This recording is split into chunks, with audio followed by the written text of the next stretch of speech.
Hello mga inday, mga inahan. Welcome back to our vlog. Good morning, good afternoon, good morning, good noon. Nasaan na yung lipstick natin dito, no? Then, more blessings to us. So, ayun. Ang inyong lola ay magli-lipstick lang dahil ang ating para mamula-mula naman siya din, no? Itong lipstick na to, ano lang siya? Hindi siya matte na lipstick na ano, yung pag may, haloy ano na siya dyan. Pa-pink-pink tayo dito, no? Lagyan natin ng pinkish-pinkish ito ba pagka, ano nangyari sa'yo, Nay? Oy. Pero matatabunan lang naman to kasi nakamask tayo, no? Oy, ang ganda, dry. Pinkish. Ano nangyari dito? So, ayun. Bibili lang naman ako ng ano, sabon sa panlaba dahil itong panlaba nating sabon, tingnan nyo, malapit na maubos. Wala na, paubos na talaga siya. Pero okay na talaga siya din, no? Nagpink-pink na siya. Ito yung ginagamit kong sabon, wala na talaga siya. Oh, paubos. Ang hirap pag nagamit, ayan, top. Kasi parang sa atin to, Tide yata ang, ayan, ganyan lang. Kasi ito, isang box siya na ang laki, pang almost 2 months namin itong ginamit. 1,000 yen siya. Nakakatipid to. Kaysa pabili ako ng pakunti-kunti. Ang mahal. Kasi siya, makakatipid ka talaga dahil pang ano siya, pang 2 months, 3 months, ganyan. Depende sa pag yung nilabhan ay, nasaan yung takip nito? Depende sa yung nilabhan kung gaano kadami, kung ilang beses ka sa isang araw naglalaba. So ako naman, marami kasi kami, yung mga bata, lalo na, marami ako nilalabhan, day. Kaya, ganun yung aking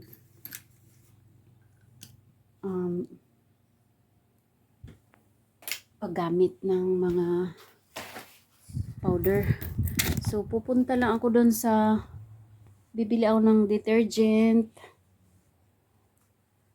Downy, yung mga daily needs namin, itlog, kitchen paper, yun, ang dami nakalista, pero walang laman ang wallet, guys.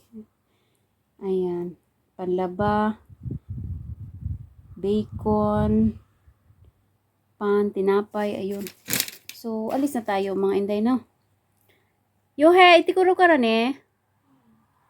Guhan, kay tiksi ka di ka, mama. So, ayun, nandito na tayo sa sasakyan. Bibili na tayo ng pansabon, panlaba. Mga higala. Ug ako mga higalaan diha. Di anata mamalit ta og sabon para panglaba. Na ako'y kauban diri. Ang balita nato karong adlaw.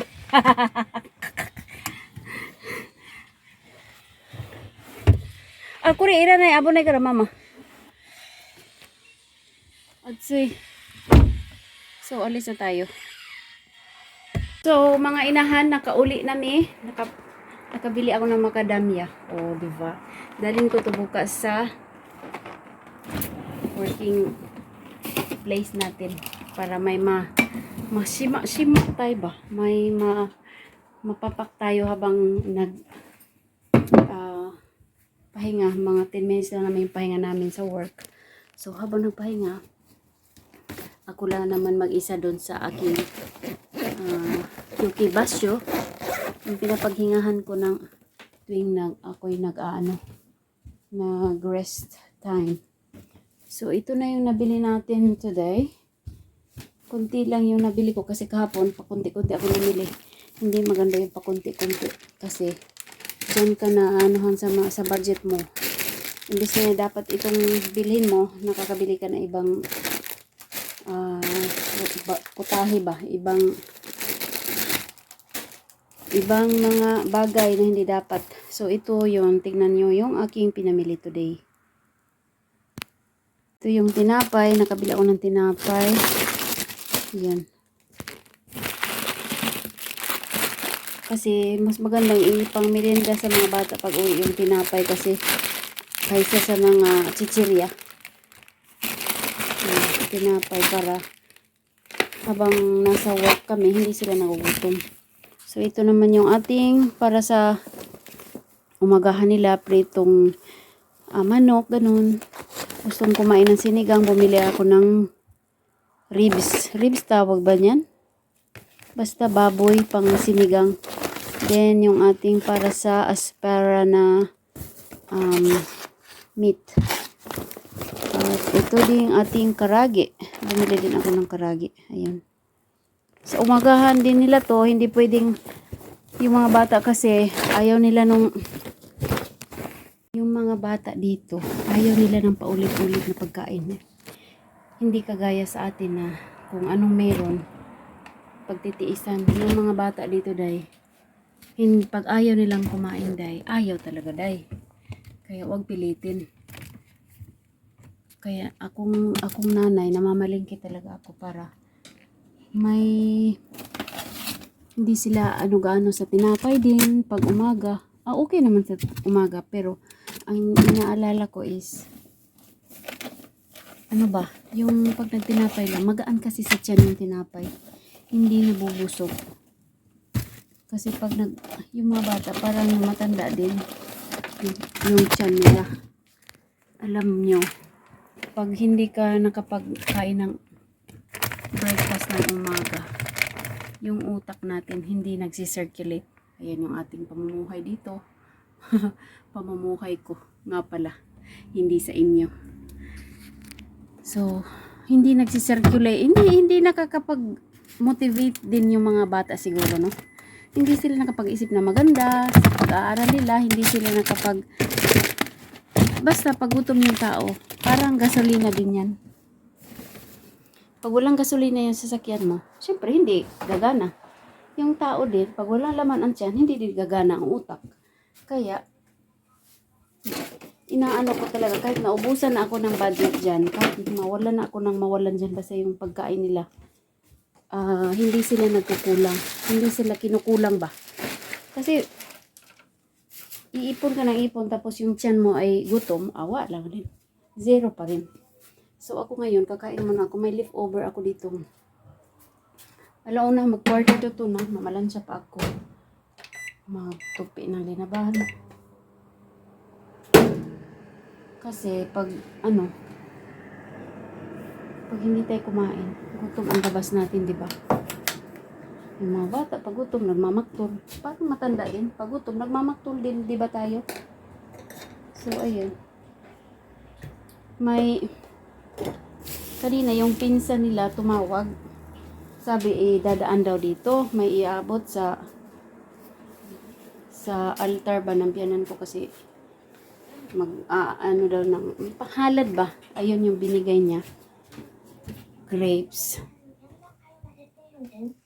Ito yung binigay ng pinsan nila.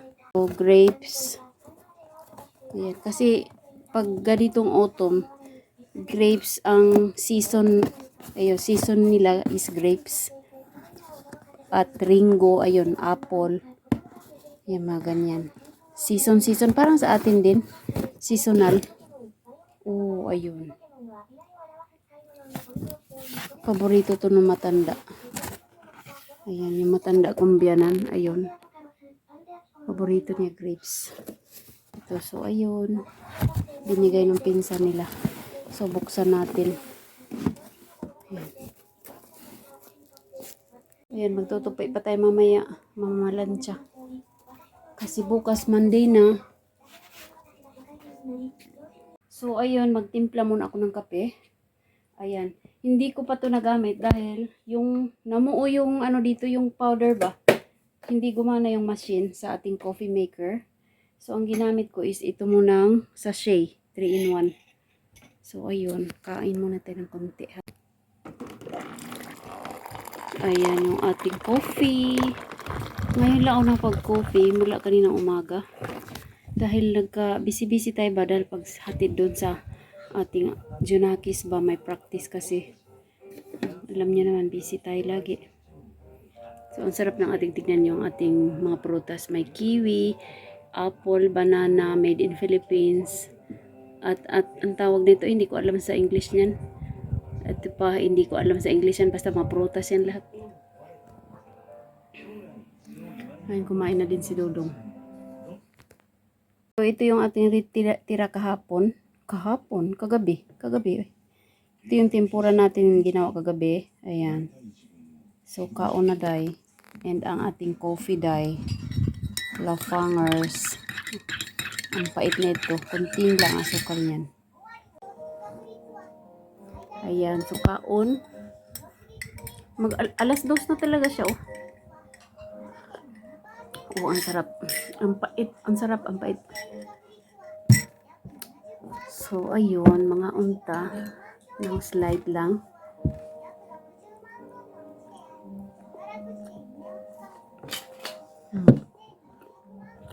Inadobo ko ng kahapon.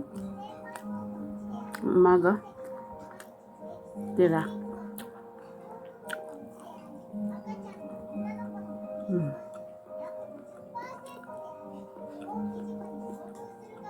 Harap.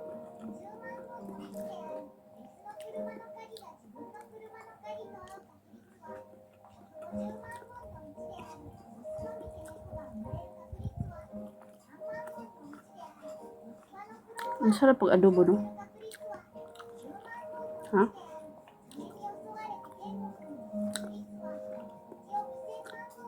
Mukhaon sa ako, ha? So, ayan, nakakain na tayo. Tapos na. Ang gagawin na naman natin ngayon is magtutupi. Ang sarap ng ganitong gabi paghapon, ano? Yung nakaupo ka na lang, tingin-tingin ng TV, muni-muni. So, yun. Ay, pasensya na pala talaga kayo, ha? Wala akong vlog lately. Ang sarap, grabe. Hindi siya matamis. Mapait siya. Oh my God. Psycho.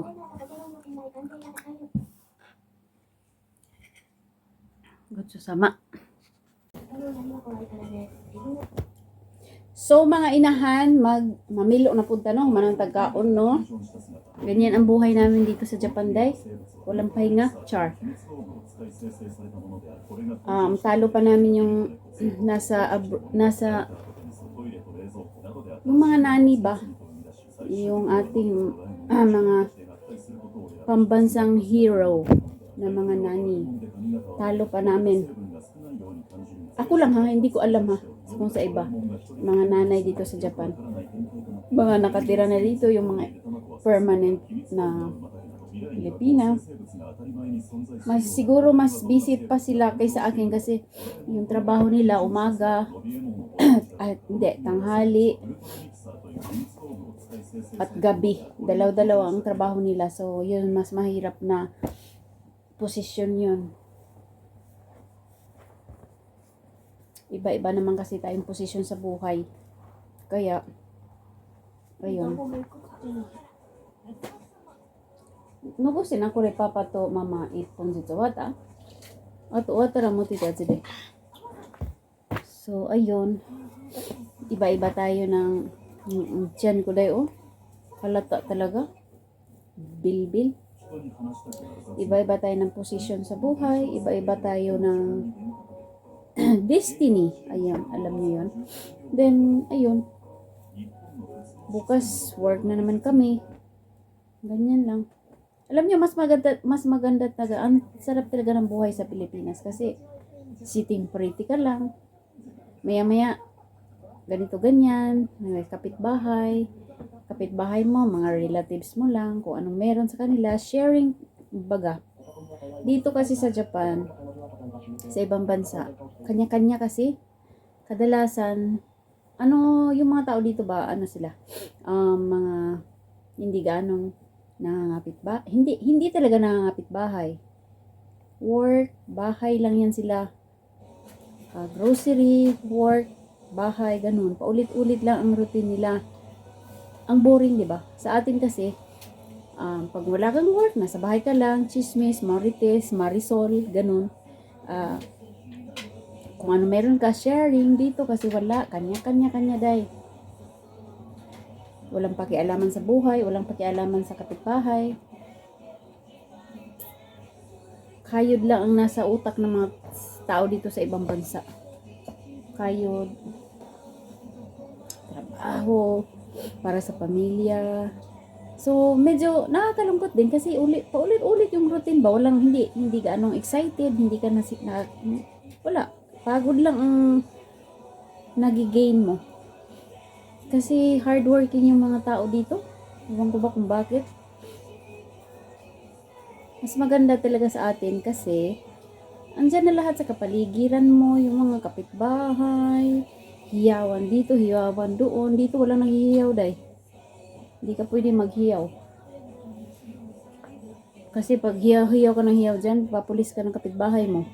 O saan ka pa hanap niyan? Kaya malungkot, lalo na pag fuyo dito, napakalungkot dahil nakaka-depress, nakaka-stress. Kasi wala, hindi siya hindi siya ang makikita mo lang kasi puti. Hindi ka makapasyal kung saan. Ang pagkatapos mo mag-work, bahay, pag-uwi ng work, bahay. Then excuse me. Pagkatapos ng bahay, pag weekends naman, magpapala kang isno, mag-grocery konti, kinabukasan naman trabaho. Nakakasawa, nakakapagod, walang excitement. 'Di ba? Mas maganda talaga sa atin. Walang kapantay ang Pilipinas. There's no anong tawag nun? There's no place like home. O, di ba? English today. So, ayun. Tapusin ko lang muna tong ating pagtutupi. Yun ang diferensya dito sa ibang bansa. Ang laki ng diferensya talaga. Malungkot, nakaka-homesick, nakakapagod, lahat, all of the above. Ayun. Maya-maya nito, maghanda ka na naman ng hapunan. Sus, ginuguday. Wala kang katulong. Ikaw lahat mag-isa. Kaya, ang mga nandito sa abroad, alalahanan ko lang kayo, mga inahan, mga nanay, dyan yung mga anak na nasa abroad. Huwag niyong kalimutan na kumustahin niyo sila araw-araw. I-text niyo sila, i-message niyo sila na kumusta ka na. Hindi mo mababayaran yung pangungulila nila sa inyo, ang layo nila. Kayo mga nasa Pilipinas, huwag ninyong ipagkait yung isang message lang na kumusta araw-araw. Dahil pag kayo ang nasa katayuan nila, pupunta kayo sa ibang bansa tapos walang mag-hi, walang mag-kumusta. Nakakalungkot, sad lang na hindi ka maalala ka lang kapag may kailangan. Hindi yun maganda. Hanggat maaari, pag wala kayong kailangan, message, tuloy-tuloy ang message, tuloy-tuloy. Kumustahan, chikahan, ganun. Huwag niyong kalimutan na okay lang naman siya doon. Hindi natin kailangan problemahin na ganito ganyan. Hindi yan ang need nila.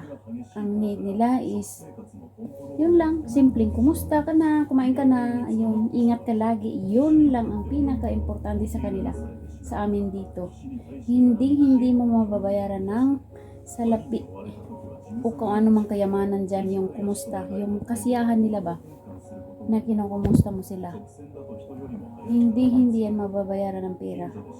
Ang saya na nila, ang saya nila, hindi mo basta mapatambling ka sa saya kung maalala mo sila. O ganito, kumusta ka na, kumain ka na ba, kumusta na yung pangatawan mo, huwag ka gaanong yung mga ganyang salita, basic lang ang need nila.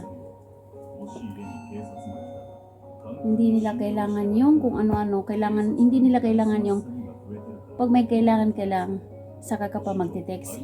Hindi nila yun deserve, ganun ba? Tama ba? Hindi nila yun kailangan. Ang kailangan nila, kahit wala kang kailangan. Ano na, kumusta na? Napatext ako, pasensya na, baka busy ka, ganito, ganyan. Mga chika-chika lang, sobrang saya na nila. Yun lang ang aking mga i-share sa mga nanay na nandyan sa Pilipinas ngayon, na yung mga anak ay nasa abroad. Yun lang ang masishare ko, na wag niyong kalimutan yung mga anak ninyo na i-message sila lagi kahit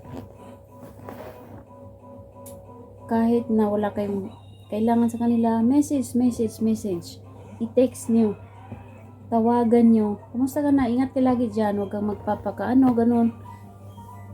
Kasi alam nyo, pag nandito sa abroad,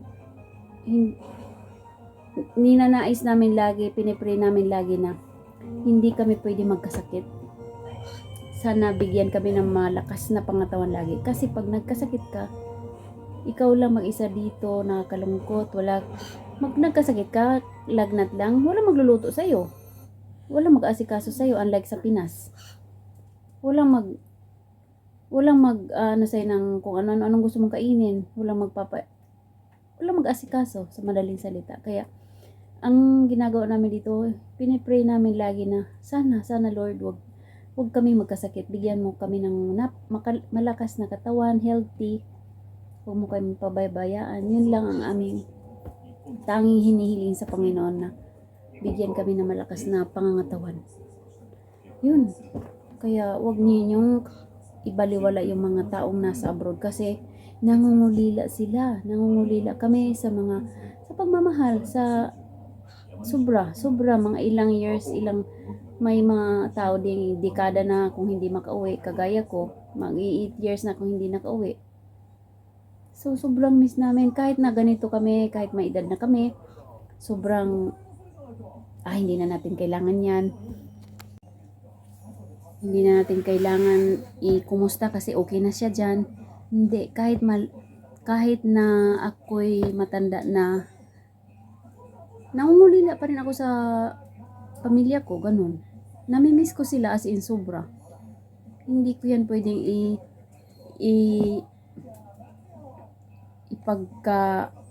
yung pagsinungaling na hindi ko sila namiss, ganun. May mga anak naman ako, okay naman ako. Hindi. Iba pa rin yung makikita mo sila. Iba pa rin yung marinig mo yung boses nila. Diba? Yung pag communication, iba pa rin talaga ang maririnig mo yung boses na yung pamilya, yung mga siblings, yun lang ang aking ma-share sa inyong mga inahan, mga auntie kadayers. So, ang dami nating chikadora ngayon. Hello mga inahan, alam niyo nandito ako ngayon, magandang gabi pala. Nandito ako ngayon sa station dahil sinundo ko ang aking Janakis. Hindi pa naman siya dumating. So, may nakita akong hapon, na ano siya, parang namamasura siya dahil first time ko lang nakakita sa Japanese na parang namumulot siya ng basura, homeless o hindi ko alam. Homeless siya dahil. Ito siya wala, kawawa naman, matanda.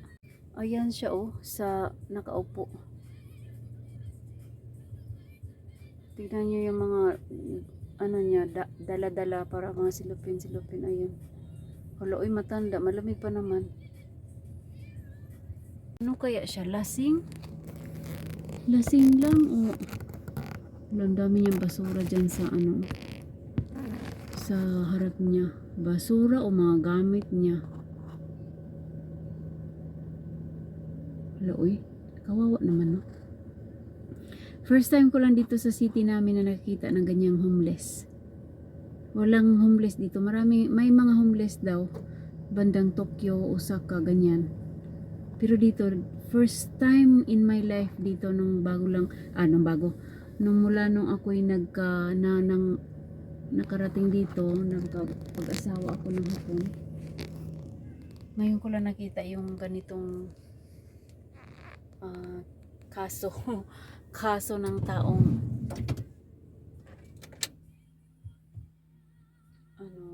yung tawag nito,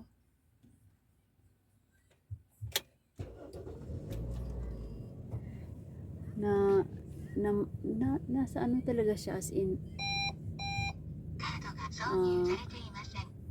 ganitong sitwasyon na dito sa lugar namin. Wala talaga ako nakitang ganito. Ngayon lang in my life. Ano kaya nangyari dito sa matandang to, no? Wala siyang bahay. Siguro mga ganitong kaso daw sa mga Hapon na ganitong nag-homeless na either nalulung sa yung parang sa atin ay gamble, sa atin parang sa casino, naubos yung pera. Ang tawag kasi dito ay pachinko. Nalulung sila, naubos yung pera nila sa ganyang ang tawag niyan, sugal sa atin. Sugal kasi yan eh. Na-addict ba? Addict. So ngayon, addict ka sa ganyang sugal, naubos yung pera mo, nasanla lahat, nawalan ka na ng trabaho, hindi ka nakapag-focus sa trabaho, nasa ano ka na, ang mundo mo na lang ay puro sugal. So ayan yung mga nangyari sa mga ganyang Hapon daw dito. Or puno ng utang, hindi nakapagbayad, kinuha yung mga gamit, yung bahay, parang ano ba, kinuha ng bangko siguro, hindi natin alam ha. Dalawa lang sa kaso ang ganyan ang alam ko dito. Mga nalulung sa sugal, naubos yung pera, or utang, sobrang utang nila, wala na, kinuha na yung kayamanan nila. So ayun lang, kawawa naman. Tignan nyo ulit, ayan siya. Paslight lang tayo.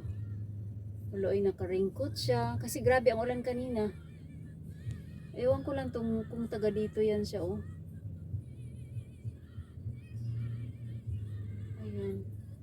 Ayan, umalis na yung isang sasakyan.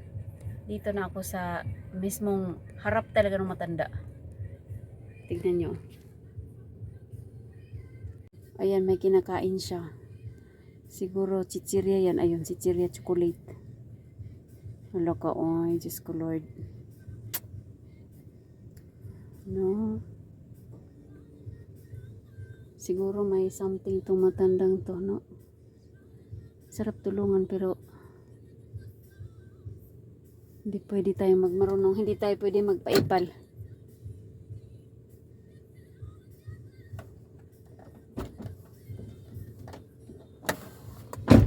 Ayan.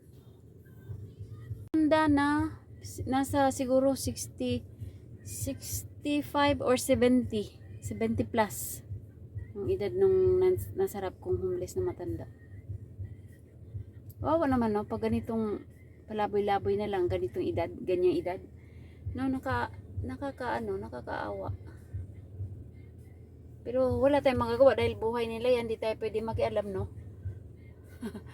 Di natin pwedeng ampunin. So ipagdasalan lang natin siya na sana okay ang katawan niya lagi. May yung ano niya, yung pantalon, may tinalian niya ng plastic. Just Lord. Ayun. Ayan siya. Tignan nyo.